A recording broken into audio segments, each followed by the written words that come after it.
Hi guys, welcome back to another session. मैं आबा भनोट लेकर आई हूँ आपके लिए करंट अफेयर्स का एपिसोड नंबर 828। आज की तारीख है 3 नवंबर 2020। हमारे दो चैनल्स हैं, पिनाकल और फ्रंटियर आईएएस, और अगर अभी तक आपने इन चैनल्स को सब्सक्राइब नहीं किया है तो सब्सक्राइब करना बिल्कुल ना भूलिएगा।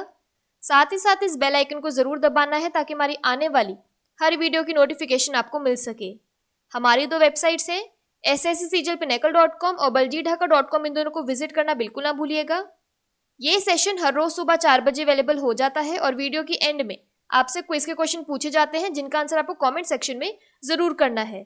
साथ ही साथ हमारे दोनों टेलीग्राम हैंडल्स फ्रंटियर आईएएस और एसएससी पिनेकल ऑनलाइन को ज्वाइन जरूर करना है for daily videos, PDF and monthly magazine. Start करेंगे प्रीवियस क्विज के साथ। आपका पहला क्वेश्चन था, कौन सा देश दुनिया के सबसे अधिक ऊंचाई वाले क्लाउड कंप्यूटिंग डेटा सेंटर का निर्माण कर रहा है? तो इसका सही जवाब था चीन। और आपका दूसरा क्वेश्चन था, किस राज्य केंद्रीय शासित प्रदेश की सरकार ने रोशनी अधिनियम को रद्द करने का फैसला किया है? तो इसका सही जवाब था जम्मू और कश्मीर। स्टार्ट करेंगे आज के सेशन के पहले क्वेश्चन के साथ। जेसिंडा अर्डन के नेतृत्व वाली न्यूजीलैंड सरकार में मंत्री के रूप में नियुक्त होने वाले पहले भारतीय कौन बन गए हैं? तो इसका सही जवाब है option number B, Priyanka Radhakrishnan. Priyanka Radhakrishnan New Zealand के सरकार में मंत्री के रूप में नियुक्त होने वाली पहली भारतीय बन गई हैं, जिनका नेतृत्व जेसिंडा अर्डन ने किया था। 41 वर्षीय राधाकृष्णन ने सामुदायिक और स्वैच्छिक क्षेत्र मंत्री के रूप में शपथ ली है। वह 2004 से लेबर पार्टी के जरिए सक्रिय राजनीति में है।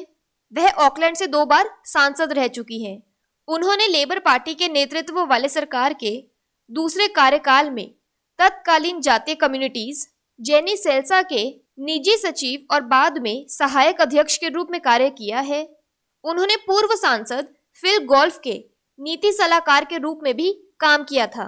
यहाँ पर एडिशनल इन्फॉर्मेशन की बात करें तो न्यूजीलैंड के प्रधानमंत्री जेसिंडा अर्डन ने अपनी नई सरकार में वित्त मंत्री ग्रांट रॉबर्टसन को उप प्रधानमंत्री नामित किया है। यहाँ पर एक रिविजन की बात करें तो भारतीय मूल के विपक्षी उम्मीदवार विवेल राम कलावन ने सेशल्स का राष्ट्रपति चुनाव जीत लिया है। बात करें न्यूजीलैंड की तो इसकी कैपिटल है वेलिंगटन और करेंसी है न्यूजीलैंड डॉलर। अगला प्रश्न है, पत्रकारों के खिलाफ अपराधों के लिए दंड मुक्ति समाप्त करने के लिए अंतर्राष्ट्रीय दिवस कब मनाया जाता है? तो इसका सही जवाब है ऑप्शन नंबर सी, 2 नवंबर। विश्व स्तर पर 2 नवंबर को international day to end impunity for crimes against journalist, अर्थात पत्रकारों के खिलाफ अपराधों के लिए दंड मुक्ति समाप्त करने के लिए अंतर्राष्ट्रीय दिवस मनाया गया। संयुक्त राष्ट्र महासभा ने वर्ष 2013 में 68वें अधिवेशन के दौरान प्रत्येक वर्ष 2 नवंबर को international day to end impunity for crime against journalist के रूप में मनाने की घोषणा की। इस दिन फ्रांस के 2 पत्रकारों की उत्तरी माली में अपहरण के बाद हत्या कर दी गई थी। 2020 की थीम है protect journalists, protect the truth.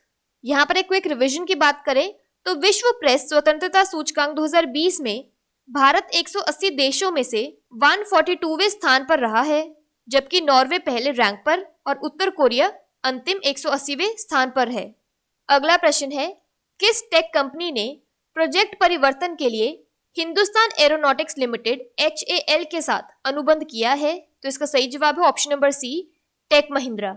Hindustan Aeronautics Limited HAL ने प्रोजेक्ट परिवर्तन की मदद के लिए टेक महिंद्रा के साथ 400 करोड़ रुपए का एक करार किया है। हिंदुस्तान एरोनॉटिक्स ने प्रौद्योगिकी के विस्तार तथा उपक्रम संसाधन नियोजन ERP के केंद्रीकरण के जरिए प्रोजेक्ट परिवर्तन के रूप में कारोबार में व्यापक बदलाव लाने की प्रक्रिया शुरू की है। टेक महिंद्रा प्रणाली को एकीकृत करने वाली कंपनी के रूप में 400 करोड़ रुपए की लागत में अगले 9 साल की अवधि में प्रोजेक्ट परिवर्तन का क्रियान्वयन करेगी। अगला प्रश्न है, हाल ही में फ्रांस में आयोजित Alexis Valentine international boxing tournament में किसने स्वर्ण पदक जीता है? तो इसका सही जवाब है ऑप्शन नंबर डी, उपरोक्त सभी, यानी आशीष कुमार, अमित पंघाल और संजीत। भारतीय मुक्केबाज अमित पंघाल, संजीत और आशीष कुमार ने हाल ही में फ्रांस की नांतेस में आयोजित Alexis Valentine international boxing tournament में स्वर्ण पदक जीता है। 52 किलोग्राम भार वर्ग में 2019 AIBA विश्व मुक्केबाजी चैंपियनशिप में रजत पदक विजेता अमित पंघाल ने अमेरिकी मुक्केबाज रेने अब्राहम की चुनौती को पार कर लिया। भारतीय मुक्केबाज आशीष कुमार ने यूएसए के जोसेफ को हराकर स्वर्ण पदक जीता। टूर्नामेंट में इससे पहले 3 भारतीय मुक्केबाज शिवा थापा 63 केजी, सुमित सांगवान 81 केजी और सतीश कुमार 91 केजी से अधिक ने भारत के कांस्य पदक हासिल किया था। अगला प्रश्न है, वर्ल्ड सेलिंग के नए अध्यक्ष के रूप में किसे चुना गया है? तो इसका सही जवाब है ऑप्शन नंबर बी, क्वानहाई ली। चीन के क्वानहाई ली ने डेनमार्क के किम एंडरसन को हराने के बाद वर्ल्ड सेलिंग के नए अध्यक्ष के रूप में चुना गया है। ली की जीत की घोषणा शासी निकाय की महासभा में की गई, जो वस्तुतः आयोजित की गई थी। पहले 2 राउंड में 4 उम्मीदवारों ने भाग लिया। 58 वर्षीय ली चीनी राष्ट्रीय ओलंपिक खेल केंद्र के महानिदेशक चीनी अधिकारियों के एक चुनिंदा समूह में शामिल होंगे, जिन्होंने ग्रीष्मकालीन ओलंपिक अंतर्राष्ट्रीय महासंघ का कार्यभार संभाला था। यहाँ आप उन्हें फोटोग्राफ में देख सकते हैं। वर्ल्ड सेलिंग का हेडक्वार्टर लंदन, ग्रेट ब्रिटेन में है। बात करें द यूनाइटेड किंगडम की, तो इसमें आता है इंग्लैंड, स्कॉटलैंड, वेल्स और नॉर्दर्न आयरलैंड। इसकी कैपिटल और लार्जेस्ट सिटी है लंदन। करेंसी है पाउंड स्टर्लिंग। अगला प्रश्न है, नासा ने हाल ही में किस दुर्लभ क्षुद्र ग्रह के पूरी तरह से धातु से बना हुआ होने की संभावना जताई है? तो इसका सही जवाब है ऑप्शन नंबर बी, 16 साइकी। एक हालिया अध्ययन में पाया गया है कि क्षुद्र ग्रह 16 साइकी, जो मंगल और बृहस्पति के बीच परिक्रमा करता है, पूरी तरह से धातु से बना हो सकता है और इसकी अनुमानित लागत $10,000 क्वाड्रिलियन हो सकती है, जो पृथ्वी की पूरी अर्थव्यवस्था से अधिक है। द प्लैनेटरी साइंस जर्नल में प्रकाशित अध्ययन के अनुसार नासा के हबल स्पेस टेलीस्कोप की नई छवियां रहस्यमय क्षुद्र ग्रह 16 साइकी के नजदीक का दृश्य प्रस्तुत करती है, जिसकी सतह में पृथ्वी के कोर के समान लोहा और निकल शामिल हो सकते हैं। यह पहली बार 17 मार्च 1853 को इतालवी खगोल विज्ञानी एनिबल डी गैस्पेरिस द्वारा खोजा गया था और इसका नाम प्राचीन ग्रीक देवी साइकी के नाम पर रखा गया था। एक क्वाड्रिलियन मतलब 1000 ट्रिलियन या मिलियन बिलियन है। अगला प्रश्न है, 2020 में ग्लोबल मीडिया और सूचना साक्षरता सप्ताह कब बनाया गया? तो इसका सही जवाब है ऑप्शन नंबर बी, 24 अक्टूबर से 31 October. Global media and information literacy week 24 से 31 अक्टूबर 2020 तक resisting disinfodemic media and information literacy for everyone and by everyone theme के साथ मनाया गया। दुनिया भर के हितधारक अपने समुदाय या क्षेत्र में मीडिया एंड इंफॉर्मेशन लिटरेसी से संबंधित ऑनलाइन ऑफलाइन स्थानीय कार्यक्रम या गतिविधियां आयोजित की गई। ग्लोबल मीडिया और सूचना साक्षरता सप्ताह के दौरान यूनेस्को और global alliance for partnership on media and information literacy GAPMIL वैश्विक हितधारकों को एक साथ लाता है। अगला प्रश्न है, महिलाओं के T20 चैलेंज के 2020 संस्करण की शीर्षक प्रायोजक कौन सी कंपनी बन गई है? तो इसका सही जवाब है ऑप्शन नंबर सी, जियो। भारतीय क्रिकेट कंट्रोल बोर्ड BCCI ने जियो को महिलाओं के T20 चैलेंज के 2020 संस्करण के शीर्षक प्रायोजक के रूप में घोषित किया है। साझेदारी में Reliance foundation education and sports for all का समर्थन भी होगा। यह एक ऐतिहासिक साझेदारी है क्योंकि पहली बार किसी प्रायोजक ने BCCI के साथ विशेष रूप से महिलाओं के मैचों के लिए हस्ताक्षर किए हैं। 4 नवंबर से 9 नवंबर तक खेली जाने वाली विमेन की T20 चुनौती शारजाह में आयोजित की जाएगी। यहाँ पर एडिशनल इन्फॉर्मेशन की बात करें तो BCCI ने MPL को भारतीय क्रिकेट टीम के लिए नए पारिवारिक प्रायोजक के रूप में घोषित किया है। अगला प्रश्न है, आयुष मंत्रालय किस एजेंसी के साथ संयुक्त रूप से रणनीतिक नीति और सुविधा ब्यूरो स्थापित करेगा? तो इसका सही जवाब है option number A, invest India. Ayush मंत्रालय और इन्वेस्ट इंडिया के द्वारा एक रणनीतिक नीति और सुविधा ब्यूरो की स्थापना की जाएगी। रणनीतिक नीति और सुविधा ब्यूरो आयुष क्षेत्र की योजनाबद्ध और व्यवस्थित विकास की सुविधा प्रदान करेगा।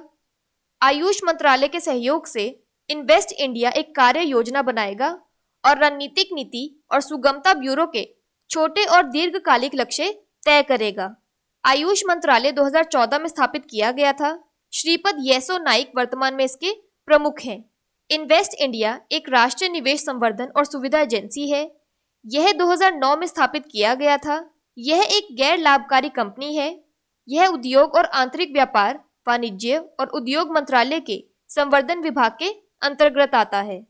अगला प्रश्न है, किस राज्य ने सार्वजनिक वितरण प्रणाली के माध्यम से फोर्टिफाइड चावल की वितरण की योजना शुरू की है? तो इसका सही जवाब है option number C, Chhattisgarh. Chhattisgarh सरकार ने राज्य में 1 नवंबर से आयरन और विटामिन युक्त फोर्टिफाइड चावल वितरण की योजना शुरू करने का फैसला किया है। छत्तीसगढ़ सरकार भोजन में आवश्यक पौष्टिक तत्वों की पूर्ति और कुपोषण के नियंत्रण के लिए राज्य स्थापना दिवस 1 नवंबर पर फोर्टिफाइड चावल वितरण की अभिनव योजना शुरू की है। आयरन और विटामिन से युक्त फोर्टिफाइड चावल वितरण की यह योजना राज्य के कोंडागांव जिले में प्रायोगिक आधार पर शुरू होगी। फोर्टिफाइड चावल में लौह तत्व, विटामिन B12 तथा फॉलिक एसिड युक्त फोर्टिफाइड राइस कर्नेल FRK का मिश्रण होता है। यह लोगों को खुराक में आवश्यक पौष्टिक तत्वों की पूर्ति के साथ ही कुपोषण के नियंत्रण में काफी मददगार साबित होगा। यहाँ पर एडिशनल इन्फॉर्मेशन की बात करें तो यूपी के मुख्यमंत्री योगी आदित्यनाथ ने क्षय रोग TB के खिलाफ विशेष टीकाकरण अभियान की शुरुआत की। उन्होंने इस कार्यक्रम में सक्रिय क्षय रोगी खोजी अभियान एवं प्रधानमंत्री जन आरोग्य योजना के तहत गोल्डन कार्ड वितरण अभियान का भी शुभारंभ किया। यहाँ पर एक क्विक रिवीजन की बात करें तो गोधन न्याय योजना किस राज्य में शुरू की जाएगी? तो इसका सही जवाब है Chhattisgarh.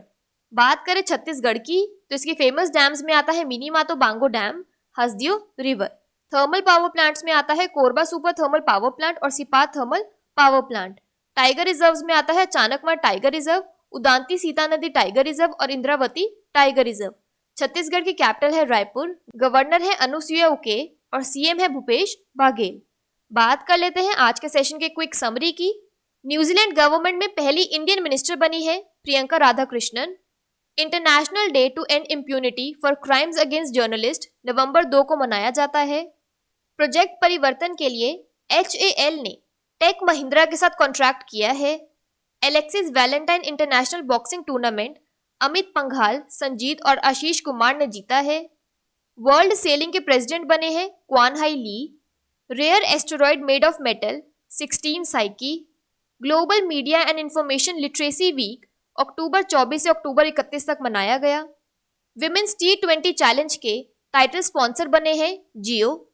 Ayush ministry strategic policy and facilitation bureau invest India के साथ सेटअप करेगा। Distribution of fortified rice through public distribution system Chhattisgarh सरकार शुरू करेगी। बात कर लेते हैं आज के सेशन के क्विज फॉर द डे की। आपका पहला क्वेश्चन है, पत्रकारों के खिलाफ अपराधों के लिए दंड मुक्ति समाप्त करने के लिए अंतर्राष्ट्रीय दिवस कब मनाया जाता है? और आपका दूसरा क्वेश्चन है, जेसिंडा अर्डन के नेतृत्व वाली न्यूजीलैंड सरकार में मंत्री के रूप में नियुक्त होने वाले पहले भारतीय कौन बन गए हैं?